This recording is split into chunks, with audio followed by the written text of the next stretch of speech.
lamentablemente no está toda la Junta, ¿verdad? Pero está aquí la licenciada Cal, que también es miembro de Junta, y mi persona. Es para mí un gran honor tener nuestra casa llena con el propósito de poder disfrutar de este evento cultural, como lo es la presentación del libro La Sinagoga de Satanás, escrita por el licenciado Wilber Antonio Muñoz. Como promotoras y promotores de la salud mental, me siento muy complacida de que sea desde nuestro centro que se promueva la cultura a través de la poesía, a través de los cuentos y las novelas escritas, ya que este ejercicio, el de la lectura, poco a poco se ha ido olvidando por el ajetreo de la vida moderna y se ha empeorado por la proliferación de las imágenes visuales como la televisión y otros entretenimientos. Vamos a leer un poco, ¿verdad?, sobre lo que es este libro.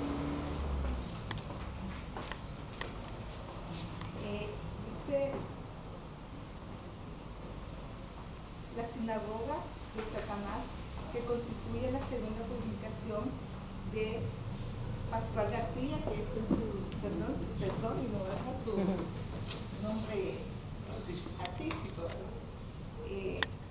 Es un libro de relatos de ficción que tienen 4 cuentos y 2 novelistas a los que se les une un falso cuento, La Voz del Diablo, que es una breve parodia de un poema de William Blake.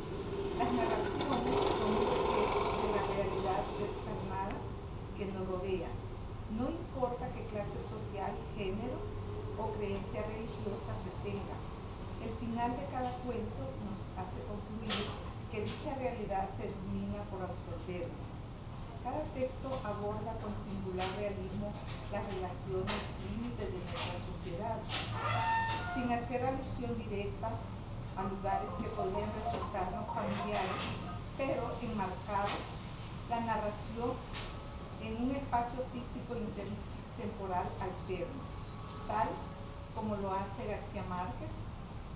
Estos cuentos son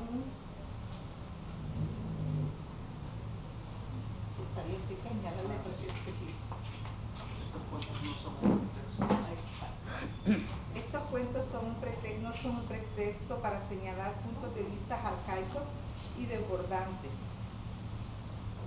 en contra de ellos, sino más bien hacer rescatar la integridad de sus personajes, que parecen tan humanos porque no son completamente malos ni totalmente buenos, por lo que se diría que son exactos de la vida que resulta interesante narrar, como en una película de Jean-Luc Godard, y que después de ser leído siguen fluyendo en la imaginación del lector.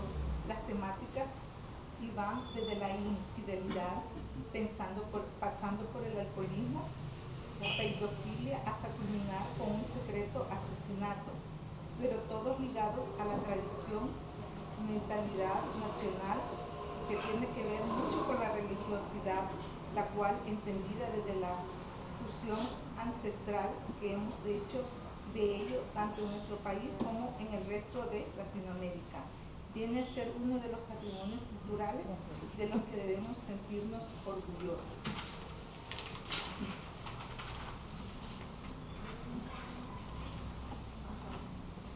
Por este espacio que se nos abre hoy, nos dará la oportunidad de fortalecer nuestro cerebro al recoger con nuestros oídos y con la vista, al procesar las palabras en nuestro cerebro y convertirlas en imágenes. Ese es el gran secreto de la lectura, el mantener sanas nuestras neuronas y nuestro cerebro. Sin más preámbulo, dejo con ustedes al licenciado Muñoz y su libro La Sinagoga de Satanás, a quien le pido recibamos con un gran aplauso.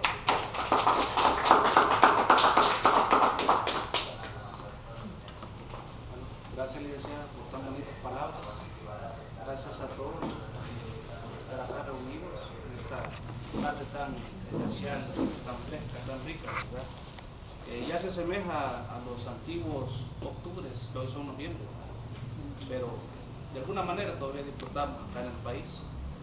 Gracias a la Junta Directiva, a todos, pues un abrazo muy fuerte, ¿verdad?, por el apoyo que nos dan. Y bienvenidos, espero que sea de su agrado esta presentación. Vamos a comenzar con un punto que tiene que ver, como hablamos con el licenciado, que tiene que ver con la cuestión de por qué la literatura se enmarca con la psicología, es decir, y específicamente con la salud mental. Entonces, ¿qué tiene que ver un libro de cuentos con la salud mental?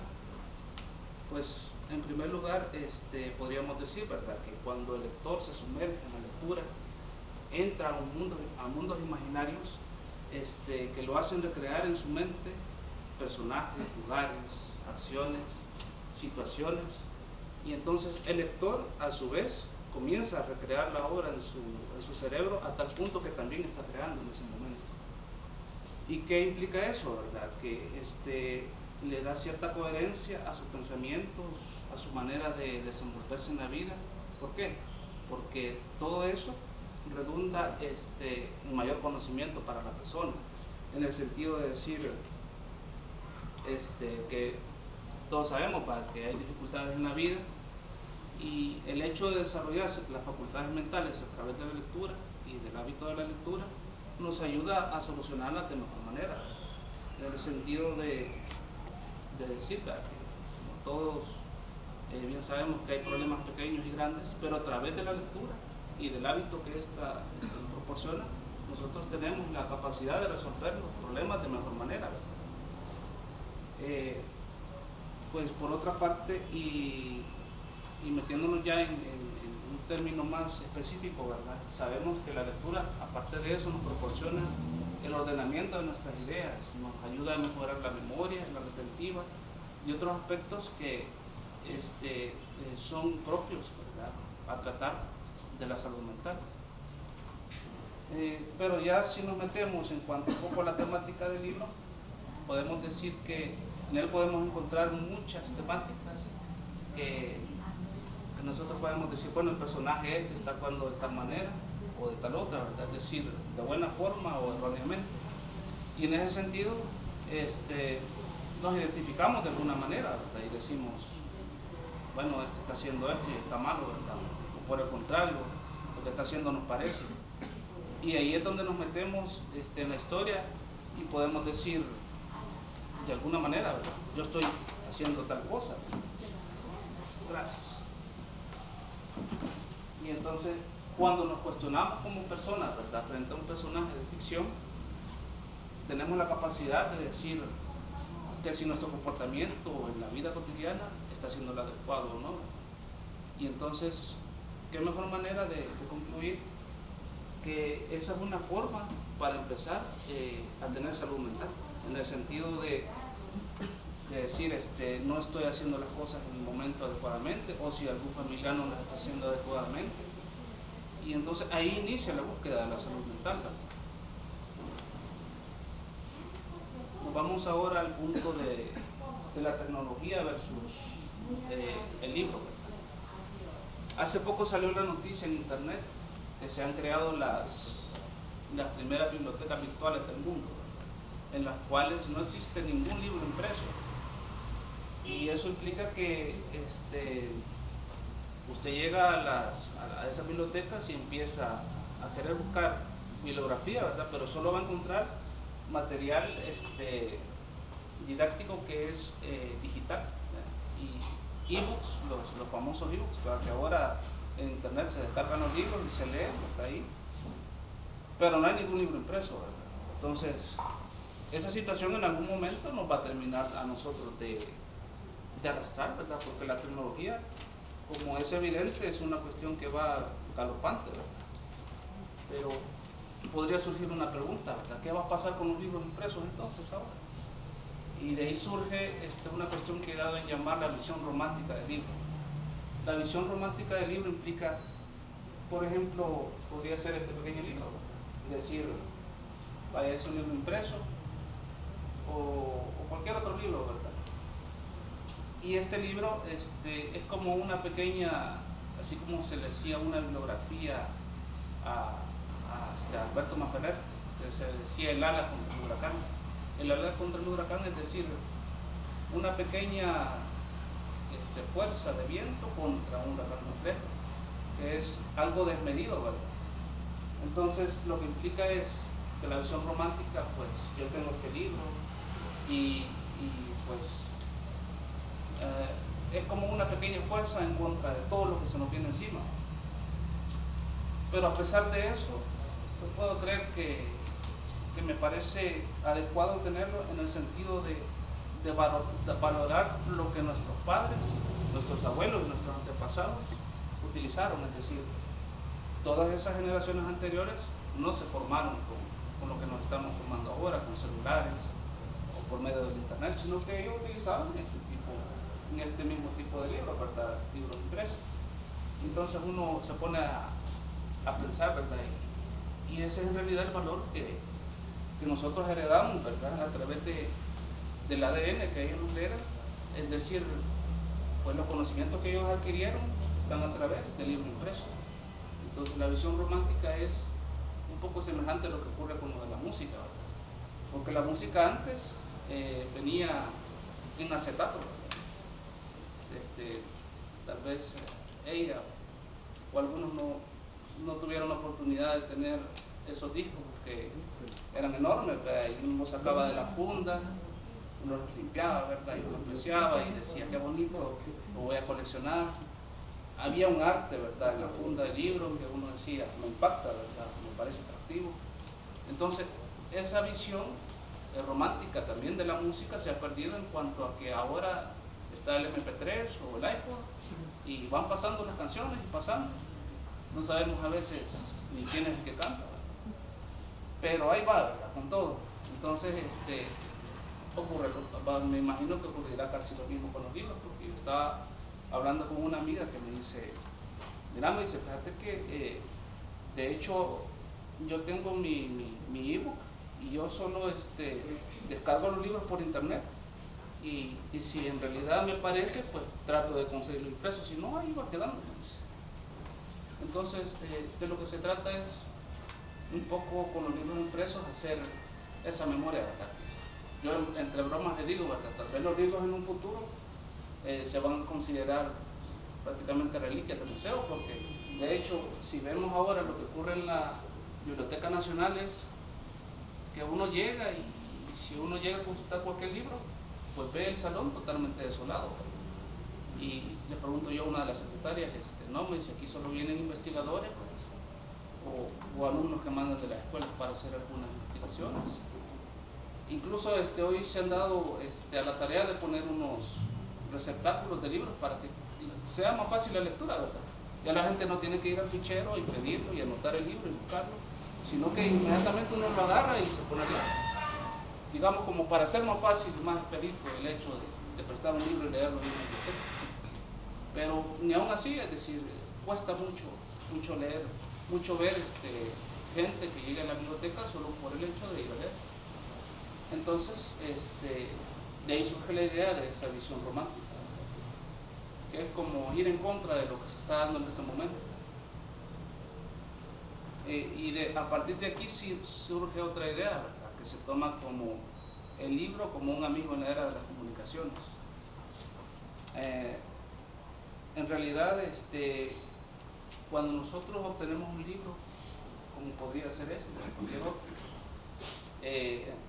nosotros nos ponemos a pensar, ¿verdad?, que en su contenido lo leemos, pero si en realidad pues nos pareció o no nos pareció, que digamos que no nos pareció, ¿verdad?, y agarramos este libro y esto no me parece, lo podemos romper o lo podemos estrujar o lo podemos regalar a cualquiera.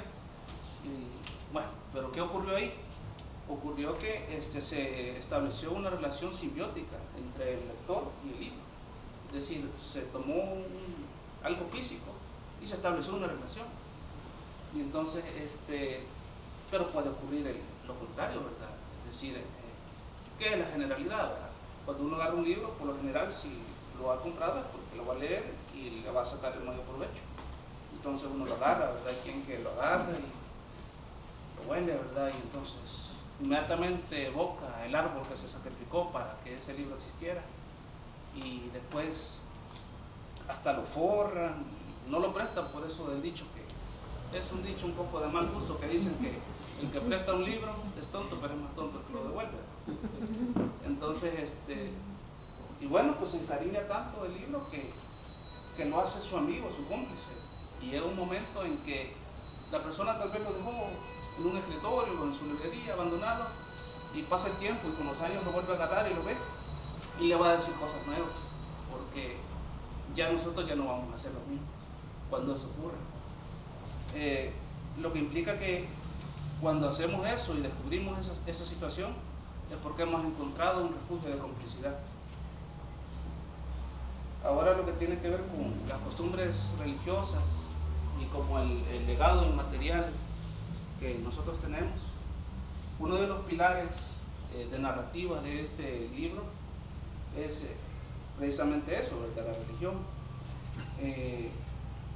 El título es meramente religioso en el sentido, bueno, aparentemente no parece, ¿verdad? Se ve así un tanto oscuro el diseño y todo, pero la frase de la sinagoga de Satanás retomada del libro del Apocalipsis, cuando le hace el ángel del Señor le hace el mensaje a las 7 iglesias, y entonces a la iglesia más amada, que es la iglesia de Esmirna, le dice que no se comporte como la sinagoga de Satanás, que se mantenga en sus caminos porque al final recibirá la corona de la vida. Entonces es un tema religioso.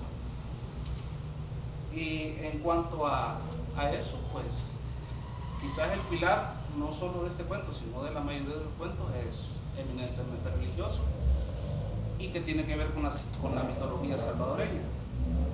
Pero ¿por qué decimos que es un legado que tenemos inmaterial? Porque sabemos que la ONU reconoce los legados inmateriales culturales, pero en cuanto a la religión de nosotros, en el sentido de, por ejemplo, los salvadoreños como católicos o como protestantes, que son las religiones que predominan en el país, podemos decir que le ponemos a esas religiones nuestra propia idiosincrasia, en el sentido de que un católico latinoamericano no va a ser igual que un católico anglosajón, o por ejemplo un protestante salvadoreño no va a ser igual que un protestante alemán, ¿verdad? Entonces, de ahí, de esa mezcla que surge de las religiones que sobre todo Europa y el Medio Oriente nos han heredado, es que surge la latinización de esa religión, ¿verdad? Entonces, cuando eso surge el nuevo material cultural, y que es un bien intangible que es propio de nosotros, ¿verdad? Porque parte desde la realidad que nos toca vivir. Entonces, nuestra realidad no es ni mucho menos la de europea ni la americana, sino que es muy diferente. Entonces, de ahí podemos decir que tenemos algo muy propio en el sentido de tomarlo como una herencia que, como decía la licenciada en la presentación, que tenemos que sentirnos orgullosos de eso. Pues yo le comentaba a unos tíos, a los padres de aquí del licenciado Alfredo Ayala, que hay ciertas tradiciones, ¿verdad? Por ejemplo, como cuando se muere una persona en la casa. Bueno, por lo general, hoy se está dando mucho que las personas, pues, si tienen sus posibles, se van a morir al hospital o, por ejemplo, en una clínica privada, ¿verdad? Pero antes la generalidad era que la persona de edad moría en la casa. Y entonces, bueno, en el caso de nosotros, mi papá murió en nuestra vivienda, ¿verdad? Y le digo yo, pues fíjense que lo que ocurrió esa vez, que cuando él falleció yo pues estaba tan aturdido, ¿verdad?, que no me di cuenta cuando lo sacaron con la cabeza para afuera. Y entonces le digo yo, y lo sacaron con la cabeza para afuera. Ya van a verle. Pues cabal, a los 10 días se muere un primo de Estados Unidos, estaba nomás de bien. A los otros 5 días una tía aquí en Usulután. Y a los otros 3 días otra tía lejana. En total que se llevó a 3 mi papá. Y fue una cosa que verídica. Entonces, no dije yo, para cuando se muera alguien más voy a ver que lo saquen con los pies para afuera, porque no vaya a ser. Pues ocurre que lo mismo se dice con la gente que entierran en los pueblos, ¿verdad? Porque cuando los entierran hay que estar pendiente de cuando le echan la tierra, si queda una panza encima de la tumba. Si queda una panza encima de la tumba es porque esa persona fue generosa. Y entonces, y enterramos a una tía hace poco, ¿verdad? Hace unos 2 años casi. Y yo estaba viendo, ¿verdad? Que se alcanzaba la tierra, ¿verdad? Pero sí, le quedó una pancita así mediana, ¿verdad? Así es que, son cosas verídicas, porque por ahí me comentaban que a una señora de un pueblo de San Miguel, que ni agua daba, porque llegaban y le pedían agua, nada. Pues no le alcanzó la tierra, le quedó pachita la tumba. Pero entonces esas cositas así, ¿verdad? Ese es nuestro patrimonio inmaterial, ¿verdad? En cuanto a la religión. Y son cosas que no se pueden explicar, pero que se dan, ¿verdad? Que un americano no me pide. Ahora vamos con el punto de la alegría, ¿verdad? Que es un don latino y nacional. También otro de los pilares fundamentales para la narración ha sido el humor. Por ejemplo, en el primer cuento, que es Cihuehuetl, tiene un final así desternillante, ¿verdad? Porque el sujeto se mete en una infidelidad, ¿verdad? Que es la primera infidelidad que le va a hacer a la mujer. Y en la primera, pues le va mal, ¿verdad? Así que más le hubiera convenido que no hubiera hecho eso. Pero en cuanto a la cuestión del ser salvadoreño como un ser positivo y alegre ante las cosas de la vida, por ahí estaban haciendo en internet una encuesta que me imagino yo que con cierto sesgo, ¿verdad? Pero que determinaba que El Salvador y el salvadoreño en específico era una persona que tenía la mejor actitud en el mundo para las cuestiones negativas de la vida. Entonces, porque, pues sí, ustedes saben que hay tanta violencia, tanta delincuencia, y se da tanta situación tremenda, ¿verdad? Agobiante. Y el salvadoreño a eso le saca provecho. Y esa es una de las razones por las que los cuentos también llevan ese ingrediente. Por ahí un periodista caracterizaba a Horacio Castellanos Moya como chistoso, ¿verdad? Y entonces le dice Horacio Castellanos, no le decía, no, chistoso, le dice, si el chiste está así en el aire, yo simplemente lo agarro y lo plasmo en mis cuentos. Y entonces, pues algo de cierto puede que haya, ¿verdad? Porque en la obra completa de Roque Dalton se maneja, uno puede decir, ¿verdad? En un primer momento Roque Dalton, cuidado, pero ya al adentrarse en la obra, eso está lleno de triquitraques, de chistes, de humor, de doble sentido. Su única novela, digamos, porque hay una inédita, ¿verdad? Pero su novela impresa, que es Pobrecito Poeta que era yo, uno le da vuelta, a cada vuelta de página uno se ríe, porque es una narrativa graciosísima, ¿verdad? Utilizándonos un salvadoreño, ¿verdad? Que es lo que le pone más picante a la cuestión. Pues resulta que el mismo Roque Dalton dice en uno de sus poemas de Taberna de otros lugares, ¿verdad? Cuando conoce a una checoslovaca, cuando antes era la Checoslovaquia, y él estaba ya asilado, y dice, pues me acerqué a ella porque había una reunión, un meeting, y entonces puse mi brazo así detrás de su espalda, y como que no quería la cosa, me acerqué y le toqué la espalda, y entonces ella volvió a ver, inmediatamente surgió un beso. Y yo recomiendo, dice, a otro que lea esto y que se vea en el mismo trance, actuar de la misma manera, dice. Pero después dice, ¿verdad? Se hacen novios y bueno, pero al final ocurre lo típico de lo que ocurre en las relaciones. Y entonces dice Roque, bueno, pues le dices tú que eres europea, ¿verdad? Tienes la facilidad y tienes el don de que en algún momento puedes hacerte sombría y demoníaca. Y yo que soy latino, a mí solo me queda hacerme simpático. Así que es uno de los pilares de la narrativa de estos cuentos, y que el cuento La sinagoga de Satanás tiene que ver con la vida circense. Es decir, el personaje principal es un payaso, y ese payaso pues es un poco sombrío, ¿verdad? Porque tiene sus cosas que ya van a descubrir, pero también haciendo como referencia y retomando lo que los grandes maestros, por ejemplo, pictóricos, hicieron en su momento. Por ejemplo, Pablo Picasso o Edgar Degas, que ellos cuando estuvieron juntos en París en los años 30, hicieron como una competencia de estilo, ¿verdad? Y lograron encajar en algunos estilos que ellos, en sus diferentes estudios pictóricos, sin saber uno que estaba haciendo el otro, coincidían en lo mismo. Por ejemplo, hay un periodo de creación circense que es de los arlequines, tanto de Gas como Picasso, los arlequines, la vida circense, a ellos les interesaban esas cosas. Después de ellos, pues vinieron otros artistas fílmicos, ¿verdad? Por ejemplo, el propio Chaplin o hasta Cantinflas, ¿verdad? Ellos iniciaron su vida artística en los circos, ¿verdad? Ahí comenzaron ellos a forjarse. Y todavía en el caso más reciente, ¿verdad?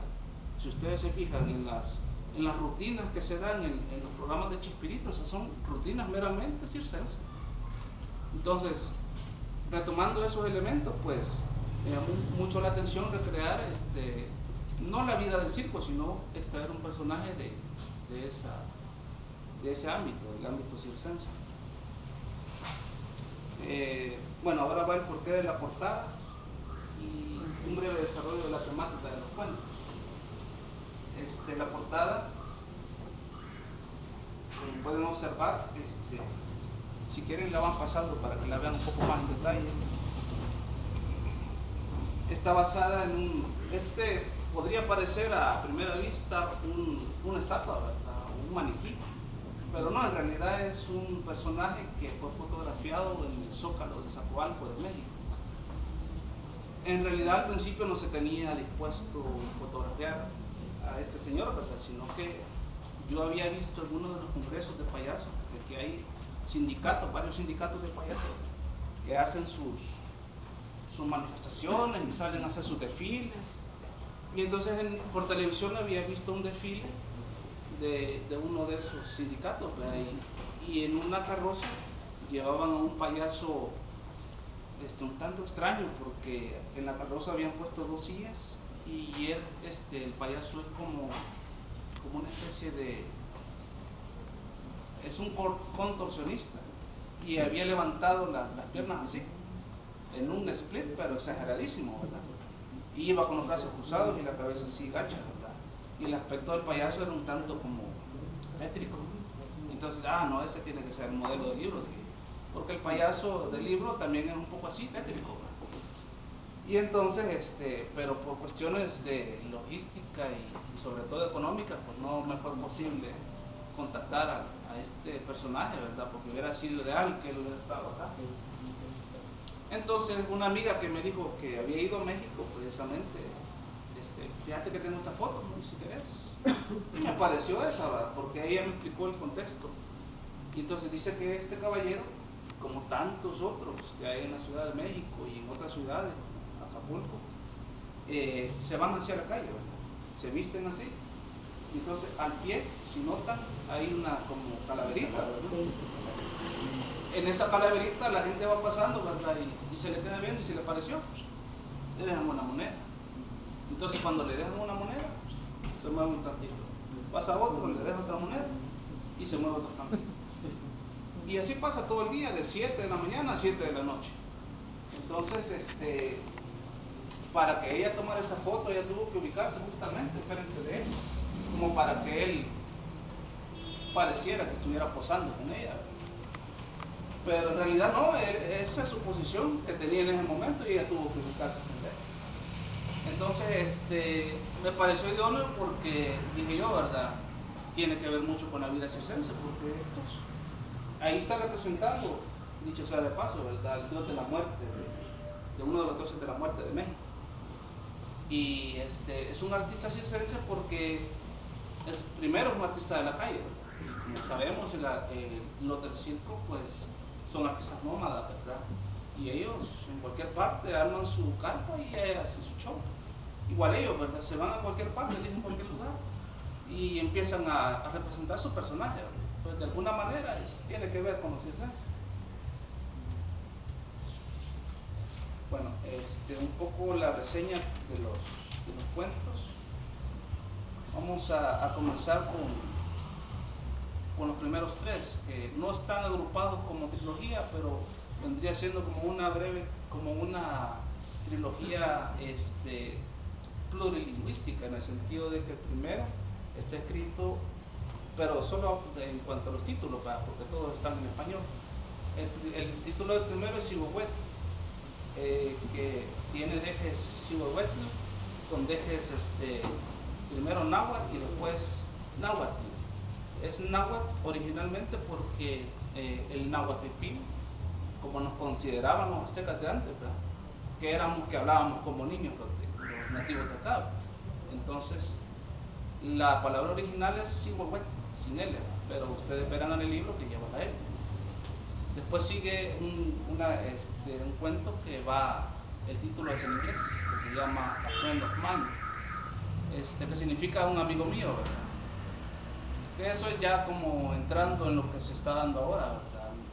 Los anglicismos ahora abundan como nunca y en un futuro pues todavía más. Y se termina la breve trilogía con un título en latín, que ahí se vuelve a las raíces de lo que es nuestro idioma, heredado por los europeos, que es el castellano. Pues comenzando por el cuento del Cihuehuetl, como ya les había anticipado un poco, el personaje se ve inmerso en una situación de adulterio, porque él lo que piensa, es decir, tiene su mujer, sus hijos, su mujer está embarazada y tiene su casa, su trabajo, bueno, todo, básicamente todo, pero él en algún momento siempre tuvo la esperanza de tener una aventura con una sirvienta.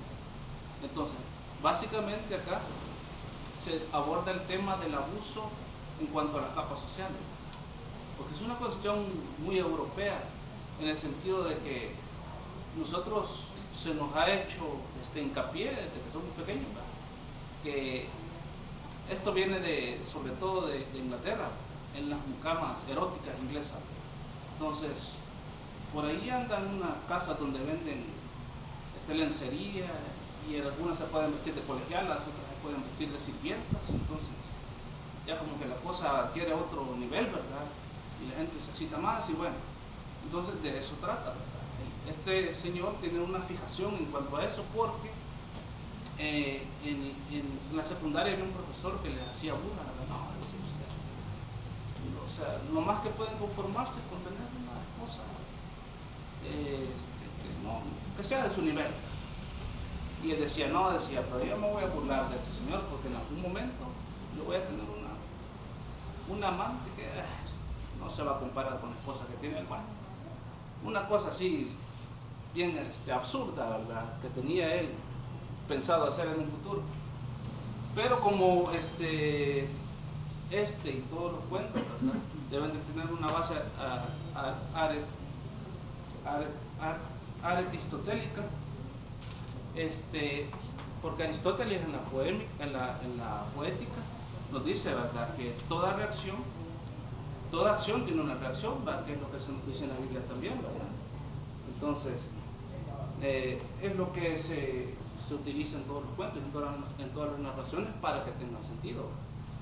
Y en ese sentido, pues, lo que él piensa que no le va a ocasionar ningún daño, pues al final pues le pasa una gran factura. Luego, en el cuento A Friend of Mine, se toca el tema de la alienación que puede ocasionar lograr la fama a través de medios que no son los adecuados, ¿verdad? Porque aquí se habla de un artista que es un artista de música popular, que él toca bachatas, merengues, cumbias, y entonces pero se va por una vertiente que no es la adecuada, es decir, como que hace un pacto con el diablo. Ahí no se menciona directamente que es el diablo, ¿verdad?, sino que es un amigo, pero el amigo está plasmado en cuanto a lo que es el gobierno de fuerzas oscuras, que podría ser, digamos, un imperialismo. Y entonces el imperialismo nos dice que entre más tengamos es mejor, ¿verdad? Pero en realidad no les digo que se puedan alcanzar las cosas mediante el esfuerzo, ¿verdad? Pero el personaje se enfoca en que mediante esta persona que le va a ayudar, que es el amigo, las cosas se pueden alcanzar más allá, ¿verdad?, de lo que su propio talento les puede dar. Entonces él no confía en su talento. Y al final, pues las consecuencias son nefastas, porque él deposita su confianza no en su talento, sino en algo que en realidad no le ayuda. Y al final, pues, no termina de comprender que lo que en realidad le ayuda es su talento. Después, en el relato de Delirium Tremens, así como lo dice su título, ¿verdad?, es la última fase del alcoholismo, ¿verdad? Ya es una de las etapas terminales, y el protagonista se ve inmerso en una realidad delirante, en una espiral delirante que lo hace ver cosas tremendas, ¿verdad?, que él afirma que son reales, ¿verdad?, y que eso pasó y bueno, nadie lo saca de ahí, pero que en realidad pues no sucede porque son producto de una alucinación. Pero ocurre que al final pues también hay un momento en que él puede reaccionar, ¿verdad?, en el sentido de retomar otra vez una rehabilitación o salir adelante. Pero ¿qué pasa al final? Pues, eso no se lo puede decir porque perdería la gracia. Bien, bueno, yo me voy a tener que ir otro ratito, pero no quería irme sin saludar y sin dejar de participar. Y quisiera agradecer a, bueno, Pascual García, que es su nombre, ¿verdad? El seudónimo, ¿verdad? La oportunidad para agradecer precisamente para que comparta con nosotros los profesionales del comportamiento, de la conducta y también otras profesiones, ¿verdad? Precisamente me llama mucho la atención porque ya tuve la oportunidad de leer un cuento así de rápido, ¿verdad? Pero en la contraportada del libro, ¿verdad?, plantea algo que a nosotros los profesionales en la psicología nos interesa sobremanera, pues. Y de ahí que el profesional en psicología debe de estar permanentemente, ¿verdad?, leyendo, permanentemente y leyendo no solamente aspectos de artículos científicos, ¿verdad?, sino que precisamente lo que producen nuestros artistas, en este caso narrativa, cuento, ¿verdad? Y dice que la narración es un reflejo de la realidad descarada que nos rodea, perdón, descarnada, yo le agrego descarada también, ¿verdad?, porque en esa realidad precisamente cotidiana, concreta, que es a la vez social, política, económica, donde los individuos emergen o vamos emergiendo. Es decir, es a través de ese proceso donde uno adquiere su identidad precisamente, y que no solamente una identidad donde se adquiere un nombre y un apellido, sino que juntamente con el nombre y el apellido se adquiere toda una huella, ¿verdad?, de un inconsciente colectivo que es donde uno se desarrolla, pues. Es diferente decir a Martínez que decir Solván, ¿verdad? O sea, hay toda una huella ahí, y es precisamente eso el interés de la psicología. Y este cuento del delirium tremens, una temática muy particular, porque no solamente se expresa la dinámica religiosa de cada uno de nosotros al momento de un delirium tremens, que ojalá nunca lo tengamos, por supuesto, ¿verdad?, porque es producto, uno no solo del uso excesivo, pues, en este caso del alcohol o también de cualquier droga, sino que cuando hay una interrupción emerge también el delirio tremens. La gente tiende a ver, no solo al diablo, también la figura del Dios que en su dinámica particular aparece.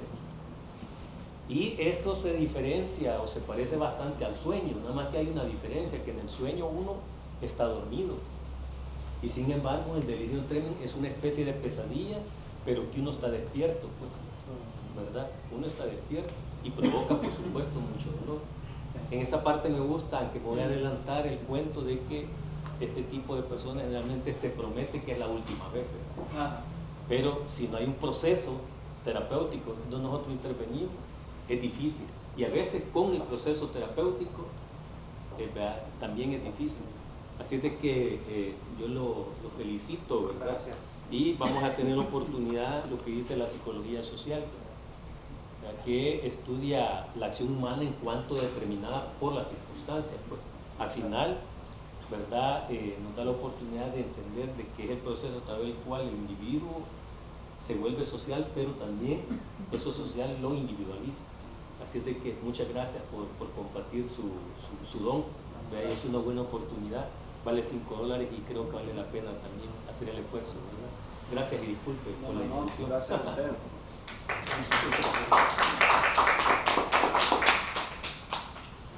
Pues continuando con los últimos relatos, el cuento de los compañeros narra básicamente lo que es la amistad desde el punto de vista de la fragilidad de la misma. Ya muchos cantautores han hablado sobre ella y han dicho que podría ser un barco frágil de papel. Y podríamos decir que en este caso no hubo tal cosa, ¿verdad? Sino que los personajes, cuando interactúan, que son unos jóvenes universitarios que van al interior del país a pasar sus vacaciones, se dan cuenta que de amistad no hay tal cosa, ¿verdad? Y entonces es como, ahí sí un poco lo del pilar del humor, ¿verdad? En cuanto a hacer un doble sentido del título, que es los compañeros, porque no se refiere directamente a personas, sino que a una parte del cuerpo humano del hombre. Luego, con la sinagoga de Satanás, que es el cuento principal del libro, tenemos como les decía, ¿verdad? Es la historia de un payaso que, pues como decía también la licenciada, no es ni completamente bueno ni completamente malo, ¿verdad? Sino que, como decía también él, el licenciado, que pues las circunstancias lo orillaron a convertirse a eso. Pero el problema no es que sea payaso, sino que también es pastor evangélico. Y ese tampoco es el problema, sino que el problema es que es pedófilo. Y entonces ahí sí que mete las cuatro, porque a pesar de que él se ve orillado a hacer esas cosas, pues se mete en una situación muy difícil, porque el hermano de la niña que abusa trata de tomar en sus propias manos la justicia, pero pues, ¿será que lo hace o no lo hace? Ya se verá, ¿verdad? Sí. Perdón, gracias. También hay una breve cápsula que se llama La voz del diablo. La voz del diablo es una parodia en cuanto basada a un poema de William Blake que aparece en el libro El matrimonio del cielo y el infierno. En ese libro también aparece una cita muy famosa que hace un grupo musical de los años 60 de Estados Unidos que se llama The Doors, Las Puertas. Y en esa cita Morrison extrae el nombre de The Doors cuando dice: si las puertas de la percepción fueran abiertas, las cosas estarían entre nosotros como son, es decir, infinitas. Pero más adelante están esos poemas, ¿verdad? Entre ellos repite varias veces el de La voz del diablo. Entonces él lo toma desde un punto de vista como irónico, es decir, lo que diría el diablo en ciertas situaciones de la vida. Y entonces yo lo retomo desde el punto de vista humorístico y también un poco como de reto, ¿verdad? Porque las cuatro frases que van a encontrar en ese pequeño cuento son como de burla, ¿verdad? Y entonces, es decir, y de burla que el salvadoreño promedio utiliza. Entonces el objetivo es decir, si nosotros le ponemos oído a estas burlas, entonces nos estamos perdiendo de mucho, porque por el que dirán a veces no emprendemos ciertos proyectos o ciertas aspiraciones que tenemos en la vida, entonces nos quedamos cortos.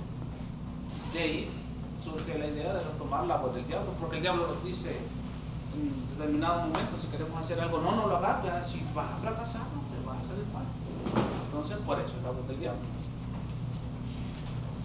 Y por último está el cuento Muerte en la finca, que es un cuento bastante simbólico en el sentido de que es como una metáfora de los hombres que tiene que ver con la defensa de los hombres en lo que ellos más quieren en su vida, ¿verdad? En este caso la defensa la hace un hombre con su mujer, ¿verdad? Es decir, quizás por ahí me decían, ¿verdad?, que que en la sinagoga de Satanás, la persona que había sido abusada, ¿verdad? Entonces el personaje principal tenía que morir. Pero en realidad el que sí quizás hace algo más allá es en el cuento de Muerte en la Finca, ¿verdad? Porque hay un personaje misterioso que se aparece en una finca. Bueno, misterioso entre comillas, porque en realidad se sabe quién es, pero que aparece supuestamente de la nada y que quiere abusar de su mujer, pero el otro pues no, definitivamente no lo permite. Es por eso que les digo que viene siendo como una metáfora, ¿verdad? Que nos hace defender las cosas que nosotros más queremos en la vida de cualquier manera, y estamos dispuestos a defenderla a costa de todo. Pues para finalizar mi intervención y después habrá un espacio para preguntas y respuestas, si desean preguntar lo que quisieran. Quisiera programarles una canción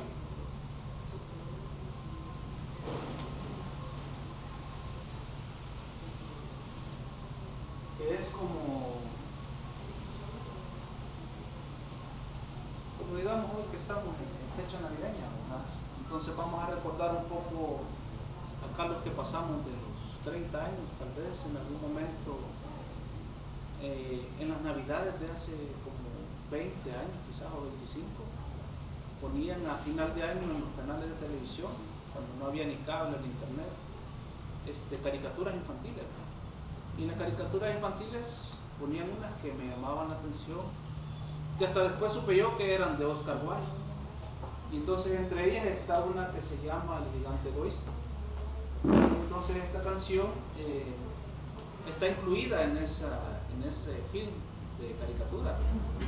Entonces, honrando al gran Oscar Wilde, ¿verdad? Que nos dejó tanta literatura buena y muy fructífera, pues vamos a cerrar con esta canción que se llama Building a Wall, que significa construyendo un muro, y que, digamos, básicamente nos quiere decir que nosotros construimos muros, ¿verdad? Para estar seguros de nosotros mismos, para que nadie se nos acerque, para estar a la defensiva, pero que de nada nos sirve, porque si no los derribamos a tiempo, va a llegar alguien y nos va a romper el corazón. Así que aquí lo dejo esto se llama, los intérpretes son los de King Singers, o los cantores del rey.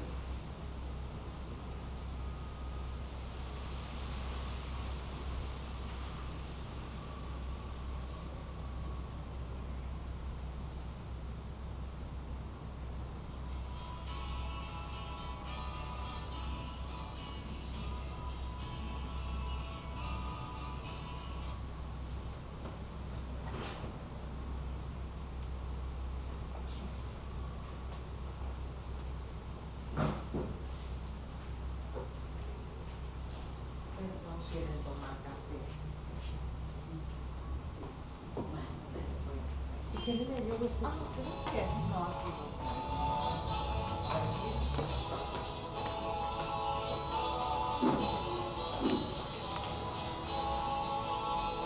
Es una canción navideña, más que todo.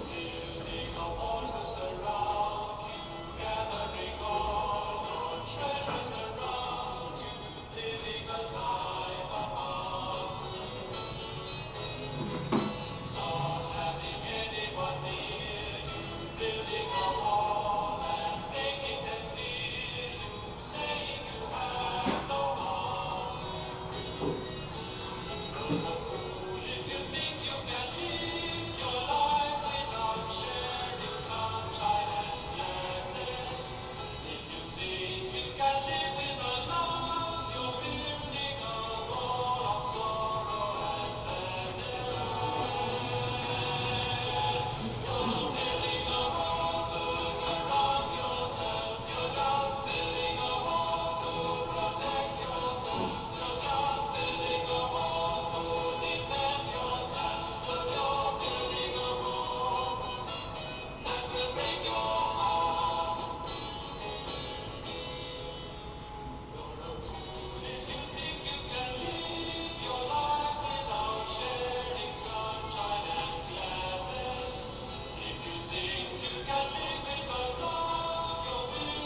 sería mi participación.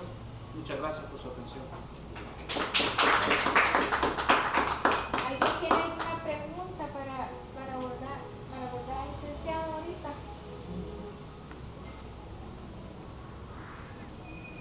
Si hay preguntas, dudas, curiosidades.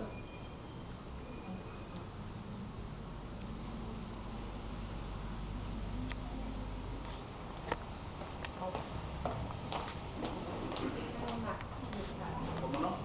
Con relación a la temática que nos pasó de la portada, Ah, sí. ahí menciona lo que venía en el texto, que usted tiene otro libro. Ah, sí.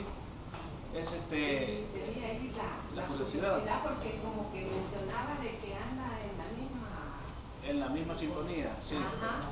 Ese es el libro que se llama El descenso a los infiernos.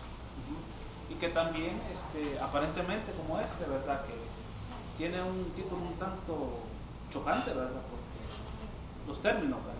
El descenso a los infiernos es religioso también, porque está retomado del credo católico. Cuando le dice, y descendió a los infiernos, y al tercer día subió a los cielos, se está refiriendo a Cristo. Entonces, porque el personaje de ese libro, del cuento principal de ese libro, hace un crimen horrible, ¿verdad? Y al final, pues, después de haber hecho ese crimen, es como que se arrepiente, bueno, en realidad siente que ha hecho algo totalmente fuera de sí. Y él dice, pero en algún momento del futuro, ¿verdad? Espiritual o material, espero que Cristo se quede a través de nosotros y descienda por segunda vez a los infiernos y me rescate de las llamas del fuego del infierno.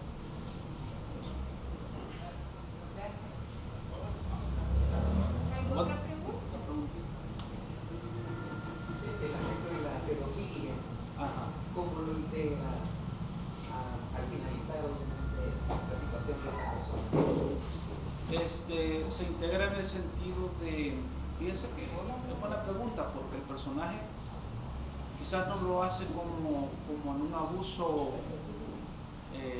solo por un vicio, ¿verdad? Es decir, el hecho de la pedofilia en sí es porque lo realizó con una jovencita de 15 años, pero él pretendía formalizar en un futuro. Al final se va a ver eso. Entonces, ¿por qué? Porque el personaje tiene integridad, en el sentido de que no es un monstruo, ¿verdad? Como totalmente se hace ver a este tipo de personas, porque hay un personaje en la historia americana que es Aileen Wuornos. Hubo una película de ella que se llama Monster. Entonces era un asesino en serie, no tenía piedad con las personas que mataba, ¿verdad? Las mataba a sangre fría y bueno, los dejaba abandonados en las carreteras. Pero al investigar la historia se ve de que ella hacía eso porque, bueno, para empezar tuvo una infancia abusada, creció sola, se prostituyó desde los 13 años y empezó a matar gente porque el primer hombre que mató le empezó a introducir bates en su ano, ¿verdad? Entonces, una cosa que nunca le habían hecho. Inmediatamente agarró una pistola que tenía en la mano y lo mató. Y ahí empezó ella a matar a varias personas que requerían de sus servicios. Pero que estamos hablando de ella, es decir, un asesino en serie, ¿verdad? Inmediatamente la gente dice no, ¿verdad? Pero el contexto de ella, una mujer con integridad, se asoció con otra mujer que era así, digamos, un outsider, como dicen los gringos. Y entonces tuvo relaciones sentimentales con esta otra mujer, pero ella tampoco era lesbiana, sino que hacía eso. ¿Por qué? Porque ella no tenía familia, ella necesitaba una compañía de alguien. Y entonces, psicológicamente, pues es algo bien complicado, pero en realidad esta mujer, como el personaje del cuento, tiene integridad en el sentido de que ellos, de alguna manera, con los medios que tienen y con las circunstancias que los rodean, tratan de salir adelante.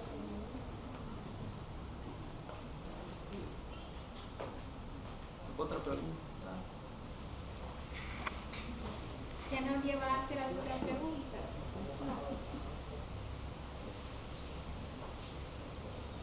Bueno, pues, en nombre de me complace en esta tarde, en nombre de la Junta Directiva, del Comité Nacional de Salud Mental y en el mío propio como directora del centro, agradecerles por habernos acompañado a esta exposición y esperamos que no sea la última, ¿verdad? La primera, nos vamos a estar viendo. Perdón haberle agradecido a usted por habernos dado esta tan importante reseña y que verdaderamente a mí cuando leí el nombre me daba la interpretación de otra situación, y el saber el contenido es bien enriquecedor. Y ese día le digo, yo me voy satisfecha y me siento comprometida porque todos los días nos socializamos y ahora he tenido mucho para comprender y haber aprendido bastante, ¿verdad? Y les agradezco mucho por habernos acompañado y también hacer un pequeño, digamos un pequeño comercial. Aquí el Centro de Salud Mental está siempre abierto para todas las personas y que ustedes sean los portadores de este mensaje, que no solo es para estas exposiciones, sino que el centro cuenta con otros servicios para la salud integral de las personas, como es el de medicina general, psiquiatría, fisioterapia, educación especial y en principal lo de la psicología, ¿verdad? Entonces agradecerles pues que siempre nos acompañen y que nos brinden su amable atención siempre que los invitemos. Muchas gracias. Y un aplauso para el licenciado, agradecerle nuevamente. El otro comercial que vamos a tener a la venta el librito, si nos quieren apoyar, pues también para que leamos siempre aquí al licenciado García, ¿verdad? Y si no tienen ahora para poderlo comprar, aquí lo vamos a tener unas 2 semanas que nos lo dejen y después lo vienen a comprar. O me dan el dinero para que se lo lleven, ¿verdad? Solamente eso. Muchas gracias. Gracias.